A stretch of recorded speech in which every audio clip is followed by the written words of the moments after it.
জিতু কি কৰি আছ? কালি কিনিলো পূজা চব কোনদিন আহিলা হয় নেকি? 10 লাখ ললে কিমান লৈছে? 10 লাখ ললে ইন্স্যুরেন্স লৈছে 1 কৰোৰ হ্যাঁ আৰু 113 দাম হ'ল আপোনাৰ 10 বিলিয়ন আচ্ছা ঠিক আছে বাৰু তুমিতো লৈছাই কৰোৰৰ ভিতৰত কিমান শূন্য লাগে তুমি জানা নাই? কিমান কৰোৰৰ ভিতৰত কৰোৰৰ আপোনাৰ লাগে 8টা 10 কৰোৰৰ 8টা লাগে আৰু 1 লাখৰ 7টা লাগে আৰু চাওক ই একদম বাইকত মানে ধুনীয়া বাইক দেখা পালে সি মানে ৰিয়েলিটি হাইডিয়া কোনটো ৰিয়েল আবাৰ জিতুৰ কোনটো জানানে? এইটো আৰ এইটো মানে নতুন এটা নতুন কিনিছা? আচ্ছা আচ্ছা আৰু ডাঙৰ ডাঙৰ আচ্ছা তুমি গ'লে কোনটোলৈ ওলাই যা বেছিভাগ?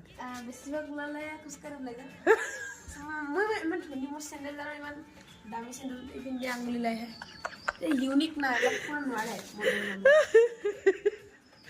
বাৰু ঠিক আছে চাওক এই আমাৰ জিতুৰ লুকছ সেইটো